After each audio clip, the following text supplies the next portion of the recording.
어느 도시에 헤어스타일러들이 모였습니다.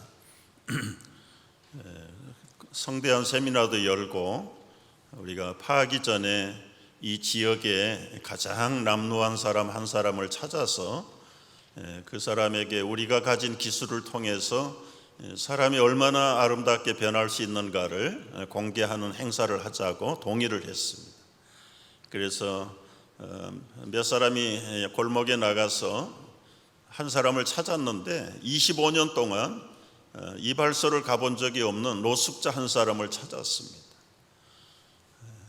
그리고는 만인이 보는 앞에서 있는 기술을 다해서 머리를 잘 자르고 수염도 정리하고 그리고 예쁘게 헤어스타일을 바꿔주었습니다. 그래서 완전히 새 사람처럼 바뀌어 너무 기뻤어요. 사람들이 보고 그런데 얼굴은 변했는데 이 온 매무씨가 변하질 않아서 주머니들을 털어가지고 우리 기왕에 선심 쓰는 바람 이분에게 좋은 정장을 맞춰서 입히자 해서 양복도 신발도 아주 브랜뉴로 잘 제공을 해서 완전히 몰라볼 정도의 새 사람으로 변화가 됐습니다. 내친 걸음에 어디 사냐? 우리 집이 없다. 그러면 잡이 있냐? 잡이 있으면 노숙자 생활하겠습니까? 그래서 호텔의 지배인에게 간청을 해서 그 호텔의 엘리베이터 안내인으로 잡을 얻어줬어요. 이제 내일 첫 출근하는 날입니다. 모든 회원들이 보람 있는 일이고 이 도시에 이것이 알려지면 우리들의 잡에도 긍지를 가질 수 있다. 그래서 다 설레는 마음으로 기쁨으로 꽃다발을 준비하고 나름대로 기념품을 준비해서 이 사람의 첫 출근을 기다리는 겁니다. 정한 시간이 돼도 나타나지 않았어요. 1시간이 가도 나타나지 않았습니다. 결국은 그가 있던 골목에 가보니까 건사한 신사복을 입고 술이 취해가지고 길거리에 옛날에 누워있던 그 자리에 다시 누워있는데 모처럼 내 손에 목돈이 들어왔는데 한 잔 안 할 수가 있겠소? 나는 여기가 좋소. 모습은 변했는데 그의 속사람은 변하지 않았습니다. 참 얼마나 회원들이 실망을 했을까요? 여러분, 사람이 과연 변할 수 있을까요? 참으로 궁금합니다. 세상에 변하지 않는 것은 아무것도 없습니다. 모든 것들이 변합니다. 사람도 변하고요. 그러나 한 가지 변하지 않는 것이 있는데 사람은 변하는데 인간은 안 변한다는 말이 있습니다. 모양이 변합니다. 아이가 청년이 되고 청년이 성년이 되고 노년이 되는 이 겉모습의 변화는 물리적인 변화입니다. 그런데 그 속에 있는 속성은 변하지 않습니다. 물론 화학적인 변화가 일어나서 호르몬의 변화에 따라서 남성이 여성화되기도 하고 여성이 남성화되는 약간의 변화는 있지만 본질적인 내면의 변화는 결코 사람에게 일어나지 않는다. 결국은 양심도 변하지 않고 도덕의 가치도 변하지 않고 삶의 목표와 비전도 변하지 않는 대부분의 사람들의 모습이다. 그래서 우리가 미리 속단하고 자기를 변화시켜 보려고 애를 쓰다가 어떤 사람들은 체념하고 이것이 내 팔자고 내 운명이라고 생각을 하고 체념하고 살아가는 사람들이 많다. 오늘 이런 면에서 정말 나는 변할 수 있을까? 사람은 어떻게 변화가 될까 안 될까? 이 문제를 야곱이 이스라엘 되는 과정을 통해서 한번 우리가 적용하고 검토해 볼 수 있게 되기를 바랍니다. 속이고 훔치고 사기치는 그 이름 자체가 야곱, 사기꾼입니다. 그런 야곱이 어떻게 하나님의 얼굴을 분이엘을 보고 그 이름이 바뀌고 속성이 바뀌어서 야곱이라는 이름을 내버리고 하나님을 이겼다라고 하는 이스라엘이라고 하는 새 이름을 받을 수 있었을까? 이런 면에서 오늘 설교의 내용이 제 자신도 준비하면서 많은 기대가 됐습니다. 먼저 야곱이 누군가를 알아야 합니다. 야곱이 누군가를 안다는 것은 곧 내가 누군가를 알아야 하는 것입니다. 여러분, 출생의 비밀을 알면 인생이 보여요. 모든 출생은 결코 우연이 없습니다. 이삭과 리브가가 결혼해서 자그마치 20년 동안 아기가 없었습니다. 그들은 20년 동안 하나님께 간구했다고 그랬어요. 창세기 25장 21절을 보면 임신하지 못해서 그를 위하여 여호와께 간구하며 여호와께서 그의 간구를 들으셨으므로 그의 아내 리브가가 임신하였더니 그 아들들이 그의 태 속에서 서로 싸우는지라. 여러분, 없었을 때는 얼마나 슬펐겠어요. 네, 주셨는데 더불러 주셨어요. 아들을 둘을 주셔서 감사하긴 한데 이 아이들이 태 안에서부터 벌써 싸움이 시작이 됐습니다. 여러분, 보통 발길질하는 정도가 아니라 이 산모가 기억할 만큼 아주 불쾌한 그런 싸움들이 벌써 뱃속에서 일어나기 시작했다. 나올 때 여러분 기억하시죠? 둘째가 첫째의 발목을 잡고 먼저 나가겠다고 나오는 순간까지도 야곱은 에서와 더불어 싸웠습니다. 세상에 태어나서 야곱의 험한 세상 136년을 사는 동안 내 인생은 험악한 세월을 살았노라고 고백하면서 가는 곳마다 세대마다 싸움은 끝이 없었던 것이 야곱의 생애였습니다. 우리 가정에 보면 첫째는 아들이든 딸이든 대개는 다 마음도 넉넉해요. 근데 이 둘째들은 꼭 셈이 많습니다. 질투가 있습니다. 형이면 형, 언니면 언니를 따라 먹어야 마음이 편안한 아이들이 이 둘째 아이들의 심보입니다. 그래서 심리학자들은 그 상황을 제이콥 신드롬이라고 해요. 제이콥 신드롬. 이 둘째 심보입니다. 야곱의 심보가 이 둘째들에게는 어느 집안이든지 다 있어요. 여러분, 첫째 치고는 그렇게 속 좁은 아이들이 없어요. 근데 이 둘째들은 셈도 많고 질투도 많고 부모가 왜 나만 미워하고 형 언니는 좋아하는가, 피해의식이 많은 아이들. 이게 다 제이콥 신드롬에서 나온 심리라고 말을 한다고 그래요. 여러분, 우리가 야곱과 같은 인생들이에요. 마지막 교부로 알려졌던 이 버나드라고 하는 성자가 특별히 하나님께 가까이 하는 일에 묵상했던 사람 중에 한 사람입니다. 이분은 하나님을 가까이 하는 데는 4단계가 있다.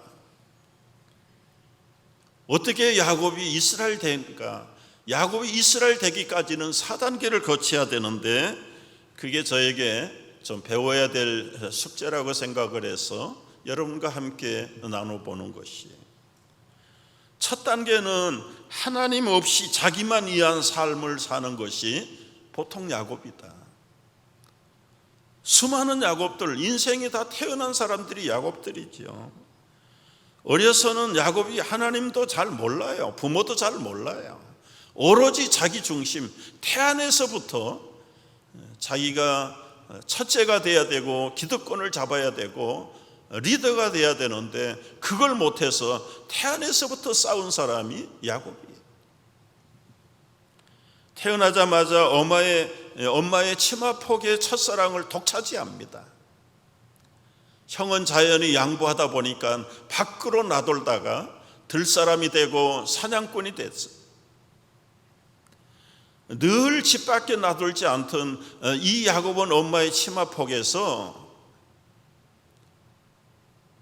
마마보이가 됐다. 마마보이가. 어느 날 허겁지겁 지쳐가지고 배고파서 돌아온 형 에서에게 고기 숲 한 그릇을 주면서 장자권을 바꿉니다.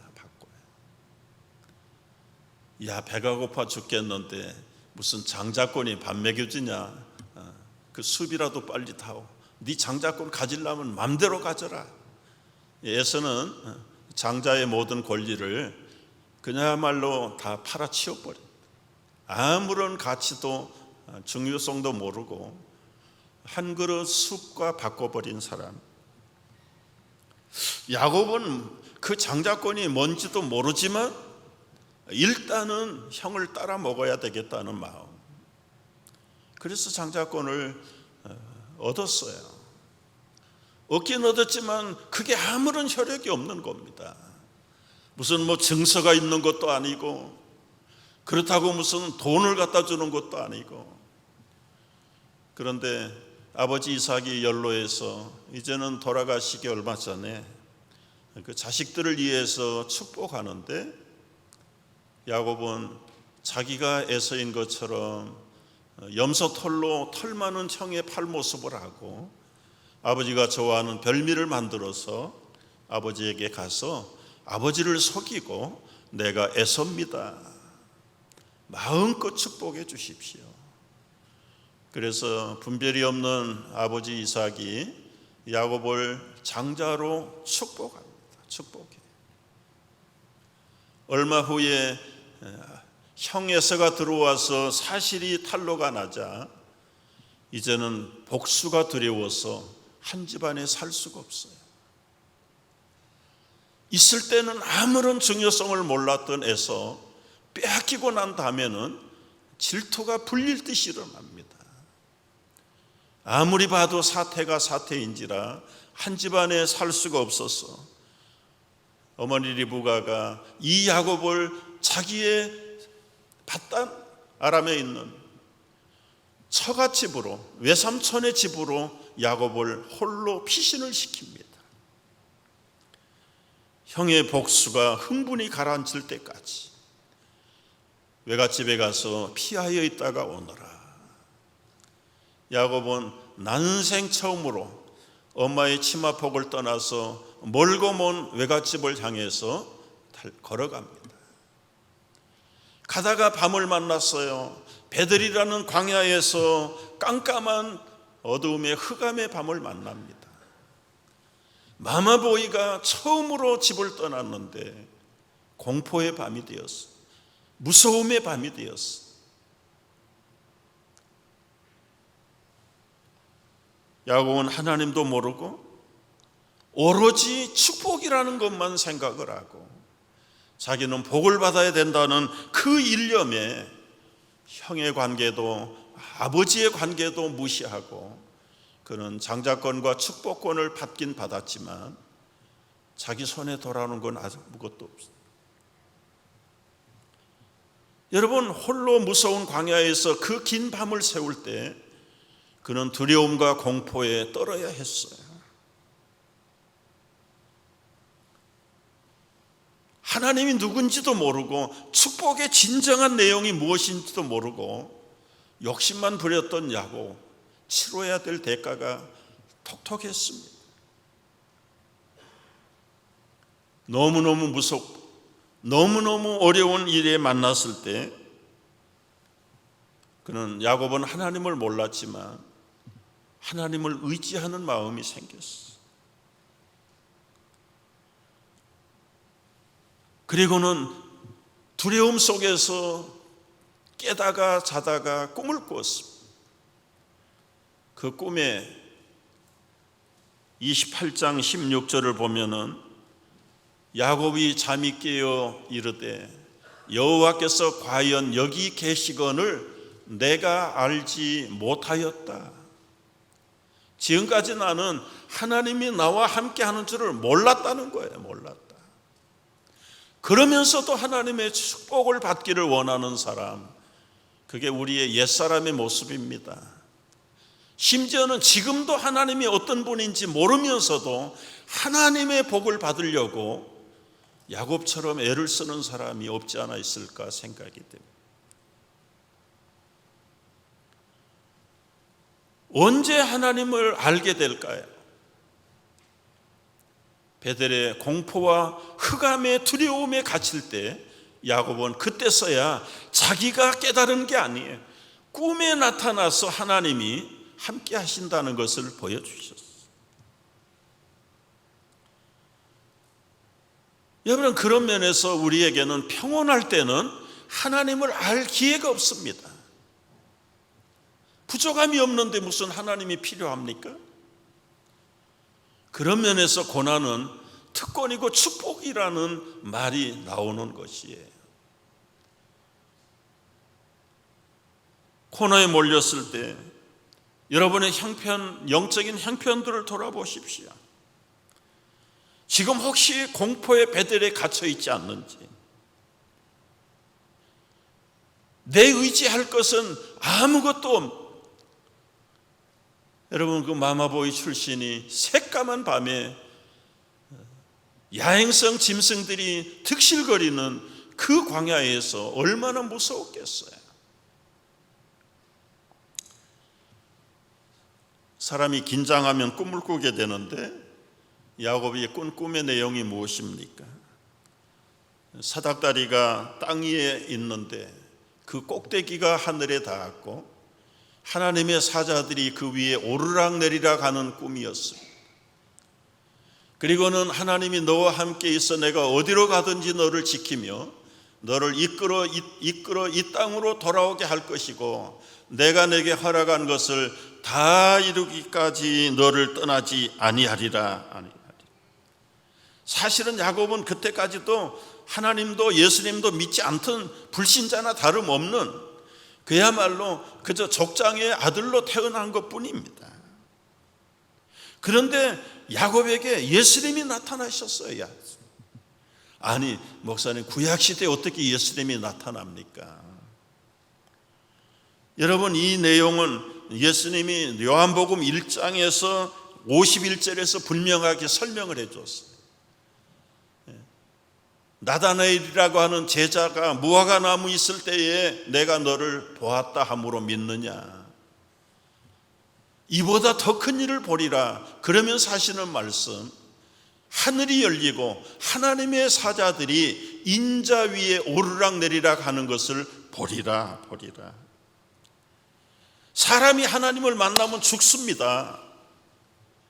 사랑의 하나님이 사람을 죽이면 안 되지요. 그래서 살리기 위해서, 죽지 않게 하기 위해서 하나님이 사람의 모습을 하고 오신 분이 예수님이세요. 야곱은 이미 구약시대에 예수님을 본 사람이에요. 본 사람.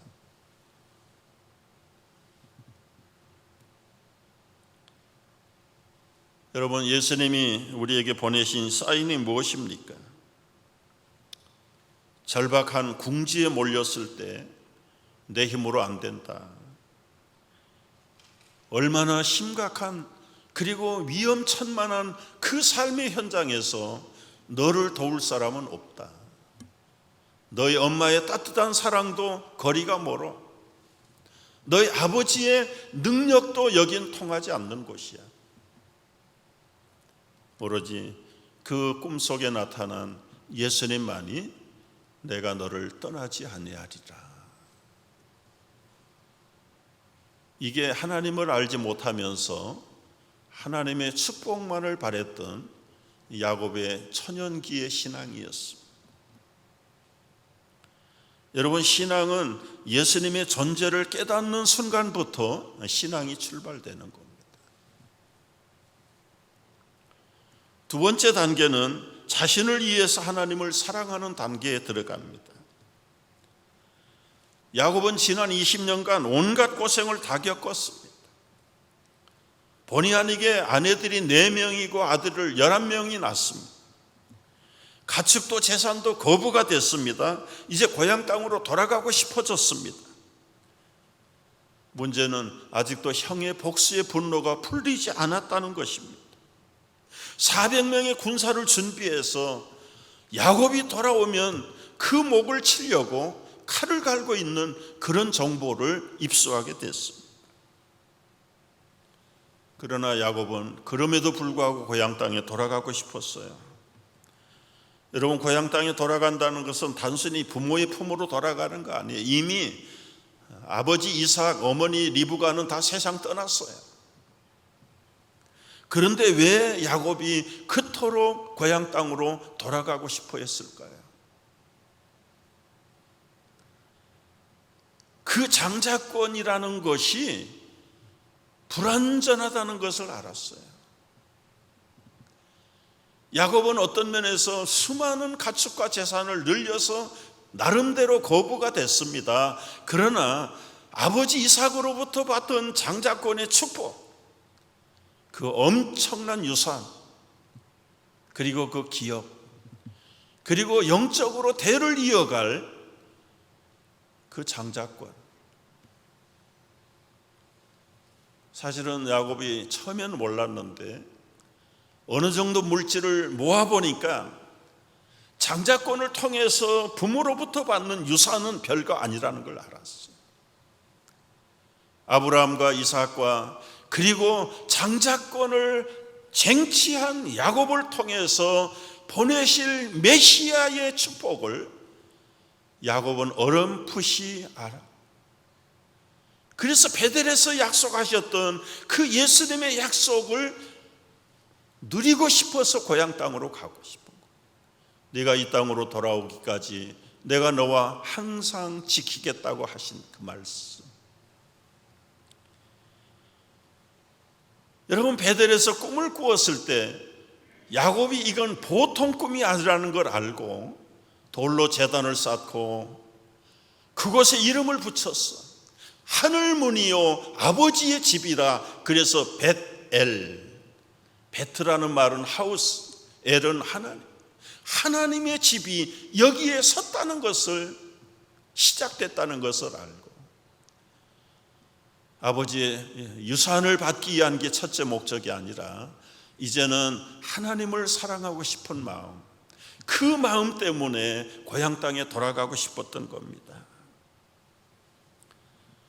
여러분, 이해가 되지 않는 것이 야곱처럼 그렇게 속이고 진실하지 못하고 간사한 사람을 왜 하나님이 선택하셨는가? 여러분, 이것은 분명히 인간의 구원은 인간의 선악의 기준이 아니라는 걸 보여주는 것이에요. 로마서 9장 11절을 보십시오. 리브가가 임신을 했습니다. 그 자식들이 나기도 전에, 아직 나지도 아니하고 무슨 선과 악을 행하지 아니할 때 택하셨다.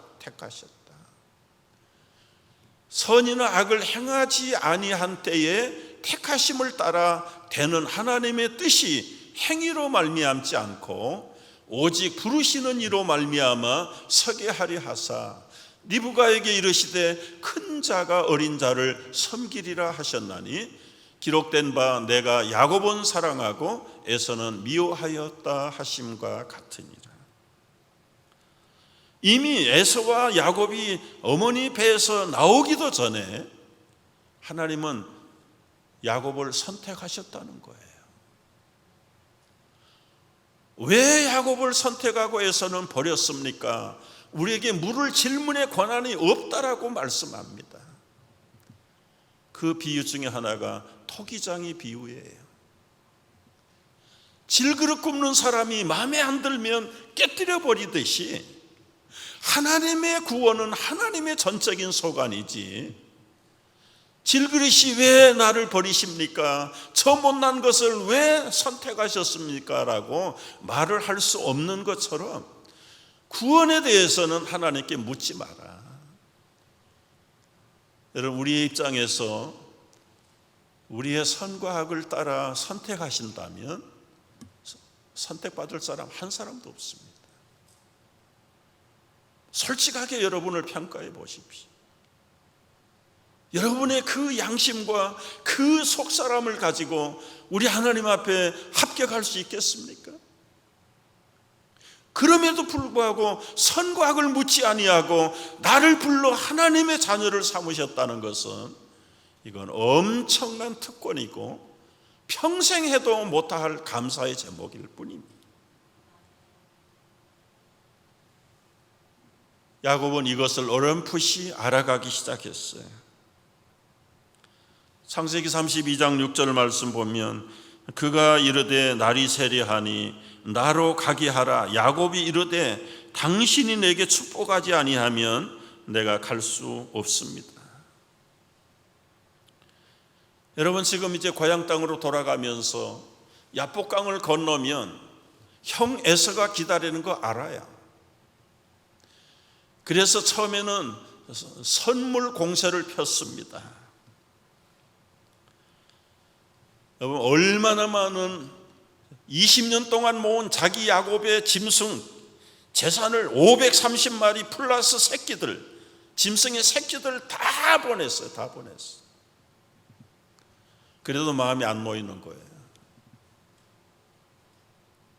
내 아내들 11아이들을 야복강을 건너서 에서의 손에 다 넘겨줬어.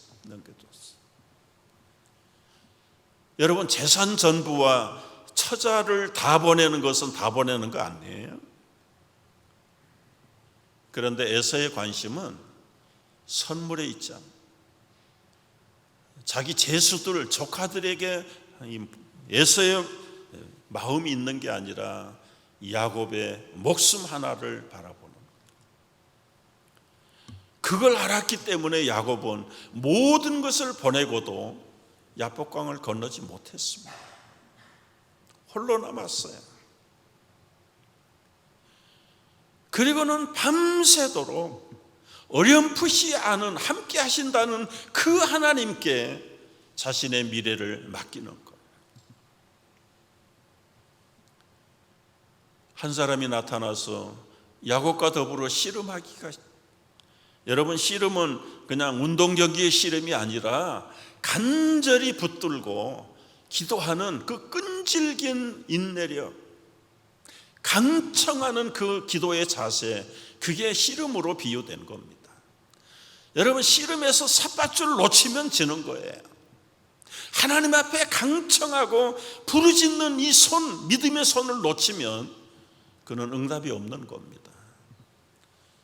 야곱이 정말 씨름하는 마음 자세를 가지고 하나님의 보낸 하나님의 사람과 더불어서 날이 셀 때까지 응답이 임할 때까지, 축복이 임할 때까지 붙들었는데 이 천사는 날이 밝으면 떠나야 됩니다. 그런데도 축복을 하지 않아. 마침내는 그 천사가 환도뼈를 쳐가지고, 우리 성경에는 허리의 관절뼈라고 그랬어. 허벅지에 뼈를 쳤어. 여러분이 허벅지에 뼈가 부러지면 우리 몸의 중심을 다 잃어버리는 거예요. 내 힘으로는 이제는 설 수가 없어요. 그래도 놓치지 않는다. 환도뼈가 부러져서도 놓치지 않고 마지막까지 버티고 있는 야곱. 천사가 물어봅니다. 27절, 그가 내 이름이 무엇이냐? 야곱입니다. 그가 이르되 내 이름을 다시는 야곱이라 부르지 아니할 것이요 이스라엘이라 부를 것이니 이는 내가 하나님과 사람들과 더불어 이겼음이니라. 야곱이 청하여 이르되 당신의 이름을 알려주십시오. 그 사람이 이르되 어찌하여 내 이름을 묻느냐? 그리고는 축복만 하고 그 천사는 떠났어.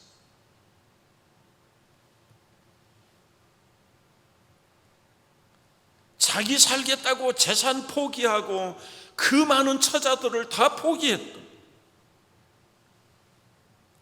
여러분, 오늘날 그렇게 선물을 했다면, 헌금을 했다면 아마 신문에 날 정도일 거예요. 그런데 정작 바쳐야 될, 내놔야 될 자기 목숨은 끝까지 지켰던 야곱. 자기 한 목숨이 처자들 11명, 4명의 아내들보다 더 귀했어요. 530마리가 넘는 자기 전 재산의 짐승보다 자기 목숨 하나를 더 아꼈던 야곱. 그 목숨의 보장을 받지 못하는 한은 에서의 손에 나가지 않을 것을.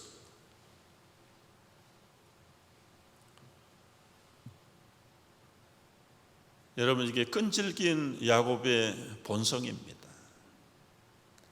다 포기하고 바쳐도 나는 이것만큼은 못 바칩니다. 내 생명이에요, 내 생명. 그 생명의 근원이 환도뼈라는 곳에 있는 걸 알고 하나님께서 그 환도뼈를 쳐서 꺾어버리십니다.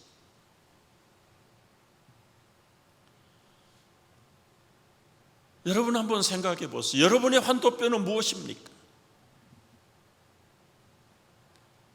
지금까지 쌓아놓았던 여러분의 재산이 환도뼈입니까? 여러분의 가족이 환도뼈입니까? 어떤 분은 다 양보할 수 있지만 나는 이것만큼은 못해요. 그게 뭔데? 그 썩어 빠진 자존심. 그게 그 사람에게는 환도뼈란 말이죠. 예수님 말씀하셨잖아요. 내 아비나 어미를 나보다 더 사랑하는 자는 내 제자가 능히 될 수 없다. 내 아들, 딸 더 사랑하는 것도 나의 제자가 될 수 없고 나를 따를 수 없다고. 주님을 따르는 데는 자기 목숨을 내놓고 따르는 길밖에는 없다는 것을 말씀하는 거죠.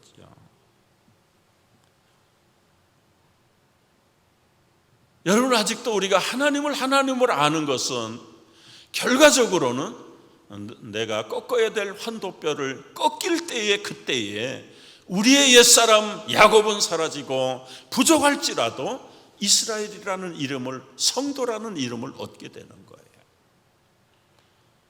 평생 야곱은 부러진 이 환도뼈 때문에 자기 다리로 당당한 걸음을 걷지 못했을 겁니다.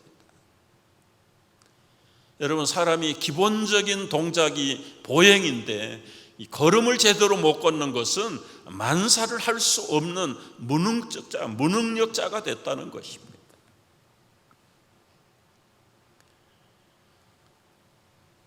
우리의 환도뼈가 꺾일 때만이, 자신을 의지할 수 없을 때만이 진짜 하나님을 의지할 수밖에 없는 거예요. 제가 결론으로 영상 하나를 나누려고 합니다. 아마 지난주에 갓탈렌트 아메리카에 나왔던 30세 된 조이라는 여성의 이야기예요. 이분은 간, 척수, 간장, 지금 암투병을 앓고 있는, 여러분 보시면 알지만 그야말로 뼈만 남은 사람 같아요. 자기의 회복 가능성은 2%. 그런데도 그는 화면에는 나타나지 않지만 리버티 대학의 출신입니다. 리버티 대학은 버지니아에 있는 크리스찬 기독교 대학이에요. 철두철미하게 훈련하는 학교입니다. 자기의 언제 꺼질지 모르는 육체의 생명이 자기 앞에 2%밖에 가능성을 갖고 있지 않지만 It's okay. 괜찮아요. 어떤 상황을 만나도 It's okay, it's okay, it's okay. 자기가 만든 곡이에요. 한번 우리가 보고 기도하도록 하겠습니다. 자기의 회복의 기회는 2%밖에 남지 않았지만, 그러나 행복을 기다리기에는 너무 시간이 멀고 내가 스스로 행복하기로 결정했다. 하나님을 믿는 마음입니다. 모든 걸 맡기고 어떠한 환경, 어떠한 운명에 있을지라도 우리 하나님을 만난 자들에게는 결코 장애가 없습니다. 여러분이 지금 어떤 환도뼈 때문에 고생을 하시는지, 어떤 상황 속에 우리가 몰려 있을지라도 우리 하나님을 만나고 우리 주님께 맡기면 이 모든 것들은 우리를 행복하게 해주는 것들임을 알고, 아직 꺾이지 않는 환도뼈가 있다면 이 시간 하나님 앞에 나의 환도뼈를 내어 맡기고, 하나님, 이 모습 이대로 이걸 꺾어 주십시오. 이게 꺾이지 않는 이상은 내가 하나님을 이용하려고 하는 어리석은 자리에 그러나 하나님을 사랑하기에 이제 나도 나를 사랑할 줄 아는 신실한 하나님의 사람으로 우리의 남은 생애를 힘차게 어떤 상황 속에서라도 어떠한 결단 속에서라도 살아드리는 귀한 성도들로 이스라엘로 살아갈 수 있기를 주의 이름으로 축복합니다. 기도하겠습니다.